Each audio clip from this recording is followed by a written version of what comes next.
اللهم صل على سيدنا ومولانا محمد النبي الأمي وآله وصحبه وبارك وسلم عدد كل معلوم لك دائما أبدا أبدا. محترم دوستو, अल्लाह रब्बुल इज़्ज़त जे फज़ल ऐं करम सां असां अॼु हिकु अज़ीम शान दीनी प्रोग्राम में शरीक आहियूं. बराबरि क़ुरान पाक जी मजलिस, क़ुरान पाक जा जलसा फ़ज़ीलत वारा आहिनि,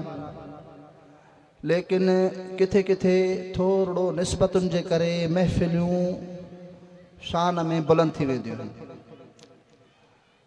चूंकि जलसा त क़ुरान पाक जा जेके बि थियनि पिया उन्हनि जी फ़ज़ीलत जो इनकार न आहे, लेकिन ख़ासि तरह सां अॼु जो ही जलसो जेको अॼु खां काफ़ी साल पहिरियां शुरू थियो, जंहिंजी इब्तिदा बि रब जे सालिह बाननि रख कई, उन सालिह बाननि जे बुनियाद जी बरकत आहे जो अॼु जो ही पुरफुतन दौर, अॼु जी हीअ महांगाई ऐं नफ़रतुनि जे दौर में बि उहो प्रोग्राम जेको अॼु खां कई साल पहिरियां रब जा सालिह बाना मुनक़िद करनि था, अॼु ताईं जारी आहे. अज़ीज़ो, हिन जलसे जी फ़ज़ीलत छाजे करे पिया चऊं? बराबरि क़ुरान पाक जो जेको बि जलसो थिए थो उते क़ुरान पाक पढ़ियो पियो वञे, महबूबे मुस्तफ़ा सल्लल्लाहु अलैहि वसल्लम जा फ़रमान पढ़िया पिया वञनि, लेकिन अॼु हिन जलसे जे अंदरि ख़ासि तरह सां जलसे जो मक़सद ई अनमोल आहे त अॼु हिते उलमा इकराम उन हीअ क़ुरान पाक जा आलिम महबूबे मुस्तफ़ा सल्लल्लाहु अलैहि वसल्लम जा वारिस दिस्तार बंदी कंदा. इन जे करे ही अनमोल थी पियो, छो त इल्म वारे जी फ़ज़ीलत दुनिया जे आम इंसाननि खां वधीक आहे. हज़रत अली करमल्लाहु वजह फरमाईंदा हा त रज़ीना क़िस्मतल जब्बार फ़ीना लना इल्मु वलिल जुहाल मालू फ़इन्नल माल यफ़नी अन क़रीबिन फ़इन्नल इल्म यबक़िल ला यज़ालू. फरमाईंदा हा त रब जी क़िस्मत ते असां तक़सीम ते असां राज़ी आहियूं, जेका रब सां तक़सीम कई आहे उन ते असां राज़ी आहियूं. फरमायूं कीअं? जो रब असांखे इल्मु ॾिनो ऐं जाहिलनि खे दुनिया ॾिनी. इल्म वारो इंसान बज़ाहिर दुनिया जे अंदरि तकलीफ़ात में हूंदो आहे, बज़ाहिर दुनिया जे ऐश अशरत खां इज्तिनाब में हूंदो आहे, लेकिन रब वटि उन जो दर्जो दुनिया जे आम इंसाननि खां वधीक हूंदो आहे. तंहिंजे करे हज़रत अली करमल्लाहु वजह फरमाइनि था त रज़ीना क़िस्मतल जब्बार फ़ीना, असां पंहिंजे रब जे उन तक़सीम ते राज़ी आहियूं जो रब असांखे इल्मु ॾिनो आहे. ऐं महबूबे मुस्तफ़ा सल्लल्लाहु अलैहि वसल्लम जी बि फरमाइनि था त मन युरिदिल्लाहु बिही ख़ैरन युफ़क़िहु फ़िद्दीन औ कमा क़ाल रसूलुल्लाह सल्लल्लाहु अलैहि वसल्लम. जंहिं बाने सां रब जी ज़ात इरादो भलाईअ जो कंदी आहे, असां कंहिं बाने ते राज़ी थियूं, कंहिं इंसान ते राज़ी थियूं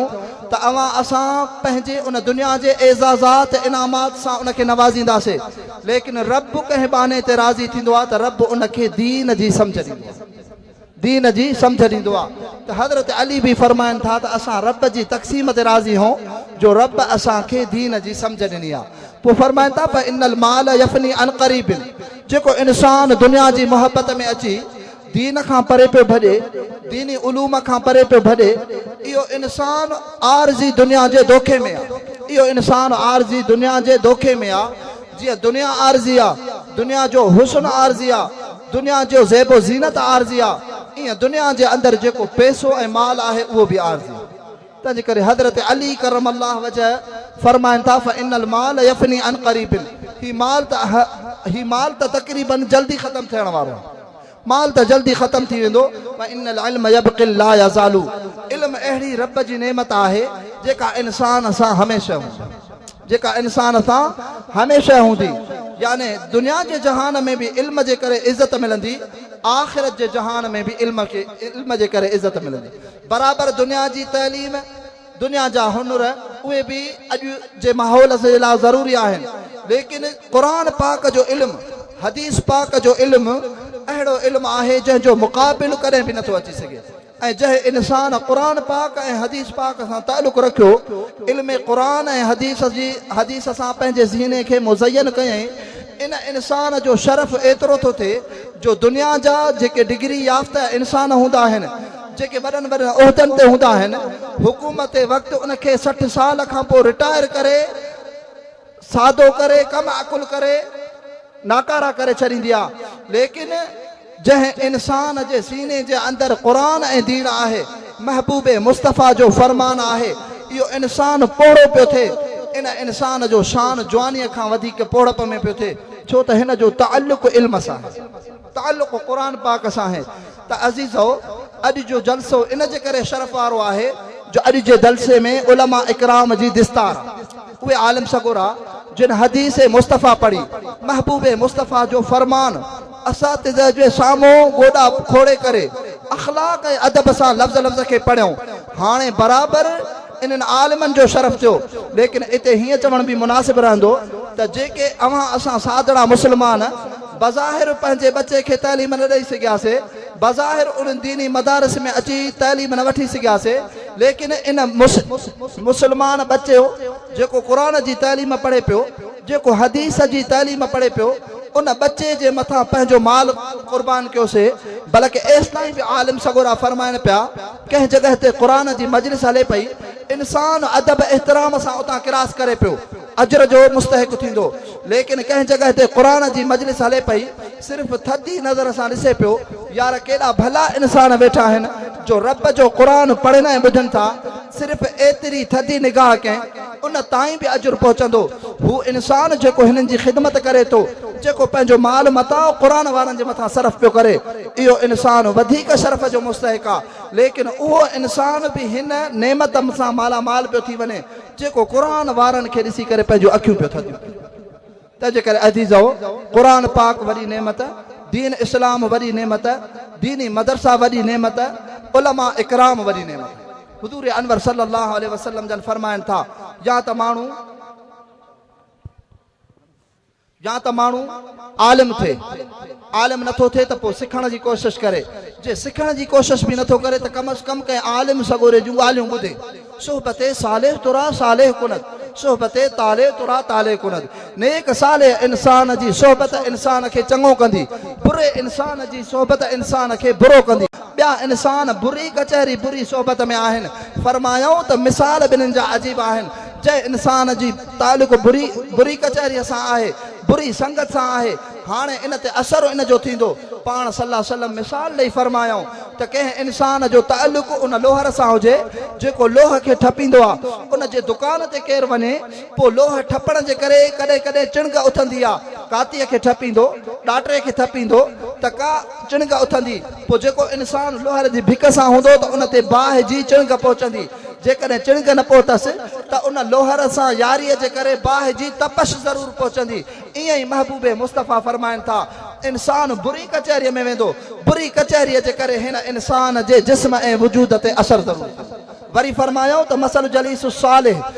हामिल मिस्क जेको इंसान भली कचहरीअ में वेठो हाणे इन जो मिसाल ख़ुशबूअ जे खणंदड़ वांगुरु आहे अतार जंहिं वटि ख़ुशबू हुजे पोइ असां ख़ुशबूअ जे दुकान ते वञूं उतां ख़ुशबू ख़रीद बि न कयूं उते ख़ुशबू जिस्म खे बि न हणूं सिर्फ़ु ख़ुशबूअ जे दुकानदार जेको ख़ुशबू रखी वेठो आहे उन सां असांजो तालुक़ आहे दुकान ते वेहंदासीं त ख़ुशबूअ जो असरु महसूसु थींदो ईअं इंसान नेकनि सालिहनि सां वेहंदो त नेकनि सालिहनि जे करे हिन जी तबियत ते असरु थियणो थींदो हिन जे मिज़ाज जे अंदरि सोणाई ईंदी हिन जा अख़लाक सोणा थींदा तंहिंजे करे असांजे लाइ अॼु जे हिन पुरफुतन दौर जे अंदरि उलमा जी सोहबत ज़रूरी आहे हाणे जेको इंसान अहले इल्म सां सोहबत पियो रखे यकीनन इहो इंसान हिदायत ते आहे जेको इंसान अहले इल्म सां सोहबत न पियो रखे नेक सालिह जी सोहबत न अथसि गुमराह दोस्त अथसि त हुज़ूर अनवर सल्लल्लाहु अलैहि वसल्लम फरमाइनि था अल मरो अला दीन खलील इंसान आहिस्ता आहिस्ता पंहिंजे दोस्त जे दीन ते वेंदो पोइ जेकॾहिं दोस्त जे अंदरि फॉल्ट हूंदो दोस्त बेदीन हूंदो दोस्त जे अंदरि बेहयाई जी आदत हूंदी त रफ़्ता रफ़्ता हिन इंसान जे अंदरि बि बेहयाई जी आदत ईंदी जेकॾहिं दोस्त सुठो हूंदो नेक ऐं सालिह हूंदो त रफ़्ता रफ़्ता तोते माते बि असरु थींदो तंहिंजे करे अवां असांजे लाइ ज़रूरी आहे अॼु जे पुरफ़ुतुनि दौर में ख़ासि तरह सां नौजवान इन शइ ॾे तवजो ॾियनि हिकिड़ो इहा शइ ज़हन में रखनि त असां मुस्लमान आहियूं महबूब मुस्तफ़ा सां तालुक़ आहे हुज़ूर अनवर सल्लल्लाहु अलैहि वसल्लम सां तालुक़ जोड़ण जे लाइ अॼुकल्ह जेकॾहिं उलमा सां तालुक़ न आहे त नबी पाक सां तालुक़ कामिल थी नथो तंहिंजे करे दुआ है रब करीम अवां असांखे आलिम सगोरनि सां उलमा सां सुहिणो तालुक़ रखण जी तौफ़ीक़ अता फ़रमाए कॾहिं जी जमात खे मुबारक आहे हर साल हिननि जे बाग़ मां आलिम सगोरा तयारु थींदा आहिनि असां पाण हिन बाग़ जा अदना ग़ुलाम आहियूं दुआ है त रब करीम कंडियारे शहर जूं इहे रौनकूं ता क़यामत आबाद रखे जिन वॾड़नि जी यादि में जलसो थियो आहे अल्लाह करीम उन्हनि वॾड़नि जी बि क़बरनि खे जवारे रहमत करे जेके दोस्त हिते ख़िदमत करे विया या ख़िदमत करनि था या ख़िदमत कंदा क़यामत तक रब साईं उन्हनि जे अजर अज़ीम खे बि जारी ऐं सारी फ़रमाए आख़िर दअवाना अनिल हम्दुलिल्लाहि रब्बिल आलमीन।